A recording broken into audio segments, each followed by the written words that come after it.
পাশে গিয়ে জিজ্ঞেস করলাম কানে কানে, সারাদিনের রুচি কেমন হয়? আমাকে একজন উত্তর দিল, আলহামদুলিল্লাহ ভালোই হয়। আমি বললাম, ভালোর পরিমাণটা কেমন হতে পারে আমি জানতে পারি? সে আমাকে বলল, 1500 থেকে 1800 পর্যন্ত আমাদের ডেইলি আমরা মানুষের সহযোগিতা পাই। আমি বললাম, তাই তো খারাপ না, ভালো। বলে, স্যার থাকে না তো। আর থাকে না কেন? উত্তর দিল, সকালবেলা বসার আগেই স্যার খাজনা দিয়ে এখানে বসতে হবে। কারে খাজনা দেও ভাই? বলেছে ক্যাডারদেরকে স্যার। তাহলে ওই আমলের ক্যাডারদেরকে আমার বিদ্যুৎ ভাই বোনেরা চিনত। এরপরে জিজ্ঞেস করলাম, কি পরিমাণ খাজনা দেব? তো বললো, স্যার বিভিন্ন জায়গার বিভিন্ন রেট, সব জায়গায় এক রেট না। বললাম, রেট দিয়ে কেমন বাসে? বাসে কিন্তু পুষায় না। বললাম, বাসলা তো পুষায় না কেন? স্যার 30 টাকা কেজি দরের পেঁয়াজ যখন 300 হয়েছে, স্যার পুষাইব কেমনে? বলছিল 10 টাকায় চাউল দিবে স্যার, এখন 80 টাকায় পাই না, পুষাইব কেমনে? এখন আমি আর ভয় পাইলাম যে আর তালিকা কোনটা বাড়াবে আল্লাহ জানে। তা আমি একটু সামান্য হাতে তুলে দিয়ে বললাম যে, ভাই তোমার জন্য অনেক দোয়া, কষ্ট নিও না, আমি একটু জিজ্ঞেস করে তোমার সময় নষ্ট করেছি, আসসালামু আলাইকুম বলে আমি গাড়িতে উঠে গেলাম। সম্মানিত ভাইয়েরা, বোঝা গেল যে রাস্তার বৃক্ষ কিভাবে মজলুম ছিল। এইভাবে সেই সরকারের ঘনিষ্ঠ সহচর এক সময় বলেছিলেন, ঘরে থাকলে কোন, বাইরে গেলে কোন। এবং তিনিও বলেছিলেন, এই সরকার কিভাবে ক্ষমতায় আসছে ভুলে গেলে চলবে না, জনগণের বুঝে আসে নাই, অন্যভাবে আসছে। এখন আমরা শুনি কেউ কেউ বলেন যে আওয়ামী লীগ ছাড়াই নির্বাচন কি ক্রেডিবল হবে? আমি জিজ্ঞেস করতে চাই, আওয়ামী লীগ নির্বাচন কখন চেয়েছে?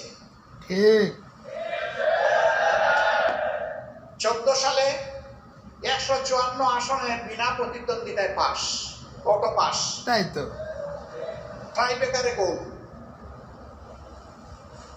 18 সালে ধৈর্য ধরতে পারে নাই, দিনের বেলা পর্যন্ত অপেক্ষা করতে পারে নাই, রাতেই খালাস।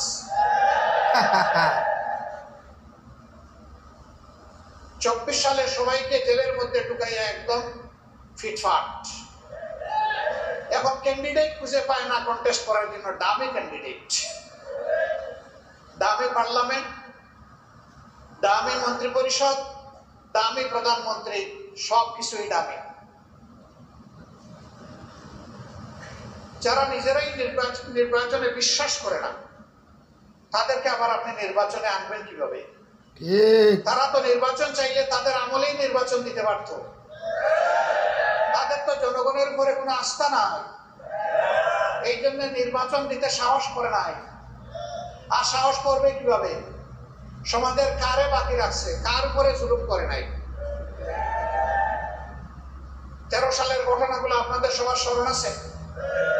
জামাতে ইসলামের কথা আমার ভাইয়েরা বলে গেছেন, আমি আর দ্বিতীয়বার বলতে যাচ্ছি না, আপনাদের ধৈর্যের বিচ্ছুতি ঘটবে আশঙ্কায়। 13 সালের 5ই মে শাপলা চত্বরে হেফাজতে ইসলামের ডাকে এই দেশের লক্ষ লক্ষ মানুষ এসেছিল, শেখ হাসিনার গদি দখল করতে এসেছিল। তারা কয়েক দফা ন্যায্য দাবিতে এখানে এসেছিলেন। তাদের সাথে কি আচরণ করা হয়েছে এর রাজসাক্ষী তাদেরই মন্ত্রী ডক্টর আব্দুর রাজ্জাক। এই স্বৈরাচারের পতনের মাত্র 4 দিন আগে সে বলেছে, মনে ভুলে যাবেন না শাপলা চত্বর রাত 12টার পরে সাফ। এইভাবে উপবাস করে বলে নাই? কি সাফ করেছিল? কোরআনের হাফিজদেরকে, হাদিসের মুহাদ্দিসদেরকে, কোরআনের মুফাসসিরকে, মুদাররিসকে, এতিম শিশুদেরকে যারা নির্বিচারে গুলি করে রাতের বেলা হত্যা করেছিল, তাদের বাসায় এটা ছিল সাফ। কতজন বনি আদমকে হত্যা করা হয়েছে আজও জাতি জানতে পারলো না, জানতে দেওয়া হলো না। তার আগে তাদের অপকর্ম আমরা লক্ষ্য করেছি। ক্ষমতায় বসার মাত্র 2 মাসও হয় নাই, 2009 সালের 10 জানুয়ারি তারা ক্ষমতায় বসেছিল।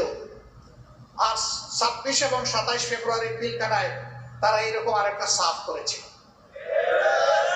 57 জন চৌকস দেশপ্রেমিক অফিসারকে তারা নির্মমভাবে হত্যা করেছিল। তাদের পরিবারের মহিলা সদস্যদের ইজ্জত লুণ্ঠন করেছিল।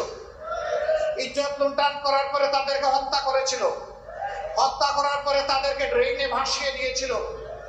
অপকর্ম ঢাকার জন্য এবং খুনিদেরকে আড়াল করার জন্য 1.5 ঘন্টার জন্য সারা এলাকার বাতি নিভিয়ে দেওয়া হয়েছিল। এয়ারপোর্টে একটা এয়ারক্রাফট রেডি ছিল। এর জবাব এই জাতিকে পেতে হবে ইনশাআল্লাহ।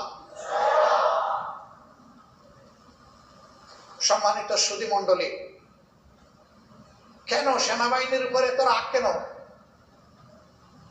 কারণ আমাদের সেনাবাহিনী দেশপ্রেমিক। আমাদের সেনাবাহিনীর লড়ে যাওয়ার ঐতিহ্য আছে। দেশের ক্রান্তিকালে তারা চাপায়ে পড়ে, এবারকার বন্যায় আমরা তাদের সেই কর্মগুলো দেখেছি। ঠিক এরকম একটা সেনাবাহিনী সবাই সহ্য করতে পারবে না। একটা প্রবাদ আছে, ভাত গরম হলে মেহমানের জন্য সুবিধা, কিন্তু বিড়ালের জন্য অসুবিধা। গরম ভাতে বিড়াল মন খারাপ করে।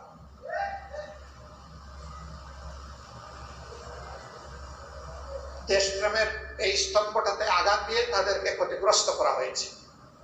আরেকটা গর্বের বাহিনী বিডিআর ষড়যন্ত্র করে তাদেরকে ধ্বংস করা হয়েছে। আজকে বিডিআর নামের কোনো বাহিনী বাংলাদেশে নাই। এই নামের মধ্যে একটা শৌর্য বীর্য ছিল, তেজ ছিল, বীরত্বের মানসিকতা ছিল। এখন বানানো হয়েছে বর্ডার গার্ড বাংলাদেশ, মানে সীমান্তের চৌকিদার। কোথায় বিডিআর আর কোথায় চৌকিদার। লোগো বদলানো হয়েছে, ড্রেস বদলানো হয়েছে। একটা বাহিনীকে ষড়যন্ত্র করে শেষ করে দেওয়া হয়েছে। কারা করে? এই নাজিমউদ্দিন রোডে আমার সৌভাগ্য হয়েছিল একবার আসা, আর অন্যান্য জেলে আরো 2 বার যাওয়া। এই সরকারের খুব মহব্বত ছিল আমার প্রতি। 5 বছর পর পর আমাকে কিছু বিশ্রাম দেওয়ার জন্য গেস্ট হাউসে নিয়ে যেত, আদর করে রাখতো। পানির বিল নিত না, কারেন্টের বিল নিত না, আবার রেশনও দিত কিছু কিছু, থাকারও বিল মাপ। আমি এটাকে জেল বলি না। আপনারা বলবেন তো এটা কি ছিল? এটা বলতে পারেন যে মজলুমের অবকাশ কেন্দ্র ছিল। আচরণ যাই করে, জেল আমি ওইটাকে বলি। শিবে আবু তালেবে মুহাম্মদুর রাসূলুল্লাহ সাল্লাল্লাহু আলাইহি ওয়াসাল্লাম এবং তার বংশের 30 জনের অধিক মানুষ, শিশু থেকে বৃদ্ধ, যারা 3টি বছরের অধিক সময় বড় কষ্ট করেছিলেন। আরবের জালিমরা তাদের সাথে সমস্ত লাইফলাইন কেটে দিয়েছিল। পানি বন্ধ, খাবার বন্ধ, সব ধরনের ফলমূল বন্ধ, দেখা সাক্ষাৎ বন্ধ। অল্প দিনের মধ্যেই যার ওষুধ নিয়ে গিয়েছিলেন সব ফুরিয়ে গিয়েছিল। তারপরে গাছের পাতা, ঘাস এবং গাছের ছাল, এগুলা ছিল তাদের খাবার। এইটাও যখন পাওয়া গেল না, তখন মরা পশুর শুকনা হাড্ডি তাদেরকে চিবাতে হয়েছে। ওইটা ছিল যে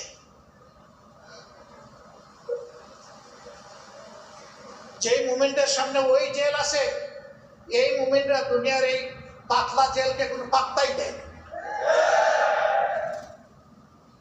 সম্মানিত ভাই ও বন্ধুগণ, কিন্তু দুঃখের বিষয়, আমি বলছিলাম যে হেফাজতের সেই ঘটনার পর অসংখ্য আলিমকে গ্রেফতার করা হয়েছে, মিথ্যা মামলা দেওয়া হয়েছে, উদ্দেশ্যমূলক হয়রানিমূলক মামলায় তাদের কাউকে কাউকে মৃত্যুর দিকে ঠেলে দেওয়া হয়েছে। আবার 22 সালে একই ঘটনা ঘটানো হলো, অসংখ্য আলিমকে জেলে নেওয়া। সৌভাগ্যক্রমে আমিও তাদের জেলের সাথী হয়ে গেল। বিভিন্ন সময় যখন আদালতে তাদেরকে হাজির করা হতো, তখন চোখের পানি ধরে রাখতে পারতাম না। বিজ্ঞ প্রাজ্ঞ বয়স্ক আলিমদের পায়ে বেড়ি, হাতে কড়া। একদিন আমি একজন এসকর্টের পুলিশকে ডেকে বলেছিলাম, ভাই এদিকে আসুন, ওই যে ভদ্রলোকের পায়ে বেড়ি আর হাতে কড়া, ওইটা খুলে এনে একটু আমার পায়ে আর আমার হাতে লাগাই দাও। কেন বলছে? আমি বললাম যে ইনি কোরআন হাদিসের উস্তাদ, উনি হাজার উস্তাদের উস্তাদ, হাজার সাকরিদের উস্তাদ, তালাবার উস্তাদ। ইনি ইমামুল হাইয়া ওয়াল মাইয়া। তাদের কথায় আমরা মিম্বর থেকে শুনি, চোখের পানি ফেলি। তাদের কোথায় মানুষের দিলে আসর হয়, তাদের হাতে লাগিয়েছেন কড়া, পায়ে লাগিয়েছেন বেড়ি, এটা সহ্য হয় না। বললো আপনি চাইলে এটা পারবো না। আমি বললাম তাইলে আমি চোখ ফিরে দিলাম। এক জেল থেকে আরেক জেলে এইভাবে বেড়ি দিয়ে কড়া দিয়ে তাদেরকে টানাটানি করা হয়েছে, তাদেরকে নিকৃষ্ট আচরণ করা হয়েছে, তাদের কাউকে ডিভিশন দেওয়া হয়নি। অথচ এবিসিডি তাদের দলের চোর ডাকাত খুনি এদেরকে আমি ডিভিশন দিতে দেখেছি। উলামায়ে কেরামের প্রতি সামান্য ইজ্জত প্রদর্শন করা হয়নি। অথচ দুর্ভাগ্যের বিষয় আমাদের কেউ একজন এরকম একটা মানুষকে কওমি জননী বানাই ফেললেন। এ লজ্জা আমরা রাখি কোথায়? ব্যক্তিগত মতলব হাসিলের জন্য সেই দিন নিঃসন্দেহে তুষামত করা হয়েছিল। আমরা উলামায়ে কেরামকে অভিনন্দন জানাই, শুকরিয়া জানাই, শ্রদ্ধা জানাই। ওই দিনকার ডাকে দেশের বিশিষ্ট উলামায়ে কেরাম হাজির হননি। বহু চেষ্টা করা হয়েছে তাদেরকে হাজির করার, না, তারা না বলে দিয়েছেন, সাফ তাও করে যা ইচ্ছা তাই করো, যাবো না ওই সমাবেশে। দুই একজনকে বলতে হবে অস্ত্রের মুখে ধরে এনে হাজির করেছিল। আর ওই রকম যারা কওমি জননী বানিয়েছিলেন তারা হয়তো তাদের সাগরিদদেরকে নিয়ে এখানে এসেছে। আফসোস, আল্লাহর কুরআন, রসুলের কিতাব, কিতাবুল্লাহ, সুন্নতে রাসূলুল্লাহ লেখাপড়া করে মানুষ কিভাবে এইভাবে নিজের বিবেককে চাপা দিতে পারে? আল্লাহ ক্ষমা করুন। আল্লাহ আমাদেরকেও ক্ষমা করুন, এরকম কাজ যারা করেছেন তাদেরকেও ক্ষমা করুন। আমরাও আসুন আমাদের ভুল ত্রুটির জন্য আল্লাহর দরবারে তওবা করি, তাদেরও তওবা করা উচিত। সম্মানিত ভাইরা, একটা দুঃসময় জাতি পার করেছে। ছাদাবাজদের জ্বালায় অতিষ্ঠ, দখলদারির জ্বালায় অতিষ্ঠ, মা বোনদের ইজ্জত নিয়ে তটস্থ, জীবন নিয়ে অতিষ্ঠ, তটস্থ। মানুষ আতঙ্কের মধ্যে দিন কাটত। মানুষের মুখের দিকে তাকানো যেত না, চুপি চুপি কথা বলতেও ভয় পেত। একটা অদৃশ্য তালা ঠোঁটে ঝুলিয়ে দেওয়া হয়েছিল, কথা বলতে পারবো না, অন্যায় করলে তার প্রতিবাদ করা যাবে না। জামাত ইসলামের উপরে তো রাগ কেন? রাগ হচ্ছে এই দলটাকে কেউ কখনো কিনতে পারে, খরিদ করতে পারে। এই দলটা অন্যায়ের সামনে কখনো মাথা নত করে। জেনে নাও সত্য। রাগের মূল জায়গায় এখানে। রাইট। আমাদের লেজ কাটা গেছে তো তোমাদের লেজ ঠিক থাকবে কেন? গোসাটা ওই জায়গায়। ওই যে শ্রীগাল যার লেজ পুড়েছিল, সে চিন্তা করলো আমার যখন পড়েছিল এক জায়গায় বসে থাকবো না, সব করে দৌড়াদৌড়ি করে লাগাই দিল। আলহামদুলিল্লাহ, আল্লাহ আমাদেরকে হেফাজত করেছে। আমাদের লোকেরা ফাঁসি বরণ করে নিয়েছে, কিন্তু মাথা নত। আমাদের লোকেরা আয়না করে গিয়েছে, কিন্তু কারো কাছে গিয়ে ভিক্ষা চায়। আমাদের লোকেরা হাত পা হারিয়ে পঙ্গু হয়েছে, কারো সহানুভূতির কাঙ্গাল হয়নি আল্লাহ ছাড়া। আমরা এগুলা সৌভাগ্যের কারণ মনে বলবেন, জুলুম কি সৌভাগ্যের কারণ হয়? অবশ্যই হয়, অবশ্যই। আল্লাহ তাআলা বলেছেন মুমিনরা যখন সবর করে আল্লাহ তখন তাদের সাথে থাকে। ইয়া আইয়ুহাল্লাযীনা আমানু ইসতাঈনু বিস-সাবরি ওয়াস-সালাহ ইন্নাল্লাহা মা'আস সাবিরিন।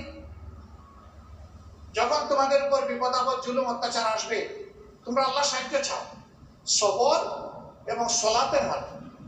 তোমরা জেনে রাখো নিশ্চয়ই আল্লাহ মুমিনদের সাথে আছে, সাবরিনদের সাথে আছে। যারা সবর করবে অবশ্যই আল্লাহকে তারা সাথে পাবে। সবর আমাদের সব। এই সবরের উপরে আমরা ভর করেছিলাম, আল্লাহ তাআলার উপর তাওয়াক্কুল করেছিলাম। অনেকে বলতো যে এই দুঃশাসনের কি শেষ হবে? আল্লাহ তাআলা মেহেরবানি হয়েছিল, আল্লাহ তাআলা এবার আমাকে লাব্বাইক বলার সুযোগ দিয়েছিলেন। সেই পবিত্র কাবা করেও অনেকে ঠায় মাঝে মাঝে তাকিয়ে থাকতো। আমি বলতাম যে ভাই, আমার মধ্যে আপনি কাউকে খুঁজছেন? ওই জি। আমি বললাম যারে খুঁজছেন এই ব্যক্তি। আসসালামু আলাইকুম। আমাদের কি কোনো পথ আছে এই জুলুম থেকে বের হওয়ার? কেন নয় ভাই, অবশ্যই আছে।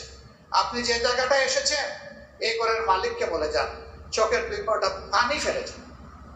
আপনার নিজের জন্য, জাতির জন্য। ইনশাআল্লাহ এই পানি বৃথা যাবে না। আমাকে লোকেরা জিজ্ঞেস করতো কারে দিয়ে এটা আশা করা যায়। আমি বলতাম কেন? আমাদের যুব সমাজ। বলে যে কোন যুব সমাজ? যেটা মোবাইল আর টিকটক নিয়ে পড়ে থাকে সেই যুব সমাজ। আমি বললাম হ্যাঁ, সেই যুব সমাজ। আল্লাহ চাইলে এই যুব সমাজও বিস্ফোরণ ঘটাতে পারে। তখনও জানি না এরকম একটা বিস্ফোরণ ঘটে যাবে। আমি এটা 11 থেকে 17 তারিখের কথা বলছি, জুলাই মাসে। জানতাম না এরকম একটা কিছু ঘটবে, কিন্তু আলহামদুলিল্লাহ আল্লাহ তো গোঠাই দিলেন। আল্লাহ গোঠাই দিলেন। আন্দোলন নিবু নিবু হচ্ছিল, এরকম কত আন্দোলন হয়েছে অতীতে। সেই আন্দোলন মুঘল বাহিনী দিয়ে, হেলমেট বাহিনী দিয়ে, রাষ্ট্রের জনগণের কেনা পয়সায় বুলেট এবং ব্যানর দিয়ে সেই আন্দোলনকে দফায় দফায় দমন করা হয়েছে। কিন্তু এবারকার আন্দোলন কাল হয়ে দেখা দিয়েছিল তাদের জন্য। পাপ বালিক হয়েছিল, সীমা লঙ্ঘন হয়ে গিয়েছিল। আল্লাহ ধরেন জালিমদেরকে। কখন ধরেন? যখন তারা সীমা লঙ্ঘন করে, তখন আল্লাহ তাআলা ধরেন। আল্লাহর দৃষ্টিতে সীমা লঙ্ঘন হয়েছে বলেই আল্লাহ ধরেছেন। একজন বড় দায়িত্বশীল নেতা একদিন আমাকে বললেন যে আল্লাহ তাআলা কি মজলুমের ডাক শুনেন না? আমি বললাম কেন শুনবেন না? বলেছে কই, আমি না হয় একজন গুনাহগার সাধারণ মানুষ, কিন্তু 2-3 জনের নাম বললেন যে আমি তো ওনাদেরকে দরবেশ মনে করি। আমার চোখের পানি আল্লাহ হয়তো শুনলেন না, ওনাদের চোখের পানি আল্লাহ দেখেন না? অবশ্যই দেখেন। আমি তাকে বলেছিলাম যে আপনার ক্যালেন্ডার আর আল্লাহর ক্যালেন্ডার এক না। আল্লাহর একদিন আমাদের 50,000 বছরের সমান। সুতরাং আল্লাহ তাআলা আমাদের ক্যালেন্ডারে চলেন না, আল্লাহ চলেন নিজের ক্যালেন্ডারে। মানুষ বহু পরিকল্পনা করে, সব পরিকল্পনা বাস্তবায়ন হয় না, কিন্তু আল্লাহ যা পরিকল্পনা করেন তার সব কিছু বাস্তবায়ন হয়, কোনো কিছু ব্যর্থ হয় না। আলহামদুলিল্লাহ আল্লাহর পরিকল্পনাই বাস্তবায়িত হলো। আমরা বসে আছি সেনাপ্রধানের অফিসে, আলাপ করা হচ্ছে যে প্রধানমন্ত্রী কিভাবে পদত্যাগ করবেন, প্রেসিডেন্টের কাছে জমা দিবেন। আমরা তো চিন্তা করি নাই যে তিনি বলেছিলেন যে না অমুক নাম, নিজের নাম ধরে বলেছিলেন অমুক পালায় না। তিনি কি বলেন নাই? তো উনি পালিয়ে যাবেন এটা তো আমাদের বিশ্বাস করার কথা না। আমরা আলাপ আলোচনা করছি, হঠাৎ করে আমাদের এক সহকর্মী এক দলের, তিনি ঢুকে বললেন কেল্লা ফতে। কেল্লা ফতে কি? টেলিভিশন তো ভাসতেছে এখন বঙ্গভবন আর প্রধানমন্ত্রীর কার্যালয়। কি হয়েছে সেখানে? লাখ লাখ মানুষ ঢুকে গেছে। কি বলে না? আমরা আলোচনা করছি সেনাপ্রধানের সাথে, উনি জানেন না তাহলে? তো উনি তখন একটু বলছেন আমাকে এটা একটু চেক করতে হবে। আমরা বললাম হ্যাঁ আপনি চেক করেন। চেক করে এসে বললেন যে ঘটনা সত্য। তখন আমাদের আলোচনার অর্ধেক শেষ। আমরা বললাম এটার আর দরকার নেই, এটা ফিনিশ। এখন পরবর্তী আলোচনায় যান। তো পরবর্তী আলোচনা হয়ে ওনাকে পরামর্শ দেওয়া হলো সবার পক্ষ থেকে। তো উনি যাবেন বঙ্গভবনে আমাদের মেসেজ নিয়ে প্রেসিডেন্টের কাছে, এই কাজ 1, 2, 3, 4, 5টা কাজ করতে হবে। কিছুক্ষণ পরে ঘুরে এসে বললেন আপনারা কি কামানের গুলার মুখে আমাকে একা ছেড়ে দিলেন? বললাম গুলা তো সব আপনার হাতে, তো আমরা আপনাকে ছাড়বো কিভাবে? সব সৈনিক তো আপনার হাতে। কই যে সারা দেশ এখন কামান হাতে নিয়ে বসে আছে, 18 কোটি মানুষের হাতে এখন কামান। আপনারা আমাকে সাহায্য করেন, আপনারা বঙ্গভবনে চলেন। আমরা একটু বিব্রত হলাম যে সেনাপ্রধানের অনুরোধে বা দাওয়াতে তো বঙ্গভবনে আমরা যেতে পারি। বঙ্গভবনে যিনি আছেন এই দাওয়াতটা তো তিনি দিবেন, কিন্তু আমরা ঘটনার বাস্তবতাকে সামনে নিয়ে, ইমার্জেন্সিকে সামনে নিয়ে পরে আমরা আমাদের চিন্তা পরিবর্তন করলাম। ঠিক আছে চলেন যাই। এরপরের দৃশ্য সব আপনারা জানেন আলহামদুলিল্লাহ। এইভাবে আমাদের দেশ থেকে স্বৈর শাসন নিমিষের তরে বাতাসে উড়ে যাবে, এটা কি কেউ চিন্তা করেছিল? দুনিয়ার কোনো রাষ্ট্রবিজ্ঞানী, এদেশের কোনো রাজনীতিবিদ কেউ চিন্তা করেন। এমনকি যারা আন্দোলন করেছে আমরা তাদের সাথেও ছিলাম, তারাও এটা চিন্তা কোনো কোনো পর্যায়ে তারাও চিন্তায় পড়ে গেছে এই আন্দোলন সফল হবে তো, এরকম পর্যায়ে পড়ে গেছে। কিন্তু আল্লাহ তাআলা তার ফয়সালা করে রেখেছেন যে মানুষকে জিম্মি দশা থেকে মুক্তি দিবেন। আলহামদুলিল্লাহ দেশ মুক্ত হয়েছে। এখন আমরা আগামীতে কিভাবে চলবো সেই নিয়ে দুটি কথা। আমরা পরিষ্কার বলেছি ওই দিন থেকে যে বাংলাদেশে আর আমরা বিভাজনের রাজনীতি চাই না। কেউ আমাদের জাতির ঐক্যকে টুকরা টুকরা করুক, এটা আমরা মানব না। আমরা চাই আমাদের জাতি জাতীয় স্বার্থে ঐক্যবদ্ধ থাকবো। দল মত ধর্ম ভিন্ন থাকবে, কিন্তু জাতীয় স্বার্থের ব্যাপারে আমরা সবাই আকস্মিক। এই জায়গায় আমরা কারোর সাথে আপোষ করবো না। এর উদাহরণ দুনিয়ায় ঘুরে ঘুরে আছে। ইনশাআল্লাহ আমরাও পারবো। আমরা বলেছি এই দেশে আমরা মেজরিটি মাইনরিটি একেবারেই মানি না। এটা বলে কিছু মানুষের উপর স্নায়ুর চাপ প্রয়োগ করা হয়। আমার মসজিদ যদি পাহারা দেওয়ার প্রয়োজন না হয়, আরেকজনের মধ্যে ভোট পাহারা দেওয়ার প্রশ্ন আসবে না। আমরা এমন একটি দেশ চাই যে কোনো প্রতিষ্ঠানে কারো পাহারা দেওয়ার প্রয়োজন হবে না, মানুষের দিলে এটাকে পাহারা হবে। প্রত্যেকটি ধর্মের মানুষ তার ধর্ম করবো, সে অত্যন্ত স্বস্তির সাথে পালন করবে। ইসলাম কারোর উপর জোর জবরদস্তি একেবারেই মূল্য দেয়। লাকি করা দিন দিনে কোনো বাড়াবাড়ি চাপাচাপি চলবে না। স্পষ্ট মুবিন, কোরআনের সমস্ত আয়াতে একদম স্পষ্ট। এর চাইতে মানবতার জন্য কল্যাণ করার কিছুই হতে পারে। তবে আমরা ফিল করলাম যে সব সমাজেই কিছু চালাক দুষ্ট মতলববাজ থাকে। এই জন্য পরদিন থেকে আমরা শুধু একা নই, সমস্ত কওমি মাদ্রাসার ছাত্ররা নেমে এসেছে রাস্তায়। আমরা গিয়েছি, সবাই মিলে আমরা এগুলা পাহারা দিয়েছি। একটা নতুন ইতিহাস সৃষ্টি হয়েছে বাংলাদেশে। আমরা সারা দেশে আমাদের কর্মীদেরকে বলেছি যে মুমিনরা ঐক্যবদ্ধ হয়ে আজকে সবার ধর্মীয় প্রতিষ্ঠান পাহারা দেবে ইনশাআল্লাহ। যতদিন পর্যন্ত একটা স্থিতিশীল সরকার মোটামুটি প্রতিষ্ঠিত না হয়, ততদিন পর্যন্ত আমাদের এই পাহারাদারি অব্যাহত থাকবে। শুধু ধর্মীয় প্রতিষ্ঠান না, তাদের ব্যবসা প্রতিষ্ঠান, বাড়িঘর, কোথাও যদি তারা কেউ ফিল করে যে আমাদের কোনো সহযোগিতা দরকার, আমরা প্রস্তুত তাদেরকে সহযোগিতা দিতে। আলহামদুলিল্লাহ, একটা অনন্য ভ্রাতৃত্ব এর মধ্য দিয়ে আমাদের সবার মধ্যে গড়ে উঠেছে। এটি ফুলের বাগান। ফুলের বাগানে এক জাতের ফুল থাকে না, বিভিন্ন জাতের ফুলের বাগান তৈরি হয়। এক একটা ফুলের এক একটা গুরুত্ব, এক এক গাছের এক এক গুরুত্ব। সবাই মিলেই আমাদের এই সমাজ, এই বাগান। আমরা আগামী দিনেও সেই সম্প্রীতির উজ্জ্বল দৃষ্টান্ত স্থাপন করবো ইনশাআল্লাহ।